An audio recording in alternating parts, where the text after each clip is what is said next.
ఒకరొకరికి ఒక్కొక్క బాధ్యత ఇచ్చిండ్రు. విధానపరమైన నిర్ణయాలు చేసే బాధ్యత మాకు ఇచ్చిండ్రు. దాన్ని విశ్లేషించడం ద్వారా సలహాలు సూచనలు ఇవ్వాల్సిన ప్రధాన ప్రతిపక్ష పాత్ర మీకు ఇచ్చిండ్రు. మీతో పాటు బీజేపీ, ఎంఐఎం, సిపిఐ ప్రతిపక్షాలను విషయాలను ప్రస్తావించడానికి సభలో అందరికీ ప్రాతినిధ్యం ఇచ్చిండ్రు తెలంగాణ ప్రజలు.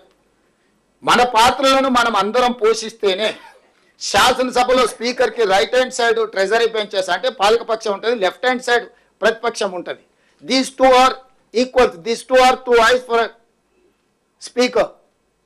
పాలకపక్షంలో ముఖ్యమంత్రి గారికి ఎంత ప్రాధాన్యత ఉంటుందో ప్రతిపక్ష నాయకుడు కూడా అంతే ప్రాధాన్యత ఉంటుంది. అందుకే రైట్ హ్యాండ్ సైడ్ పాలకపక్షం కూర్చుంటే లెఫ్ట్ హ్యాండ్ సైడ్ ప్రతిపక్షం కూర్చుంటారు. ఎప్పుడు అడిగినా మైక్ ఇచ్చే సాంప్రదాయం ఉన్నది పాలకపక్షానికి, ప్రతిపక్షానికి. ఆ ప్రతిపక్ష ప్రధాన నాయకుడిగా మీరు సభకే రారు. దీన్ని ఏ విధంగా చూడాలి, ఏ విధంగా అర్థం చేసుకోవాలి తెలంగాణ సమాజం? ఆ కుర్చీ ఖాళీగా ఉండడం తెలంగాణకు మంచిదా? ఇప్పుడు మీ అనుభవాన్ని, మీ చతురతను ఉపయోగించి పాలకపక్షాన్ని ఇరుకున పెట్టండి. చంద్రశేఖరరావు గారు మీరు వచ్చి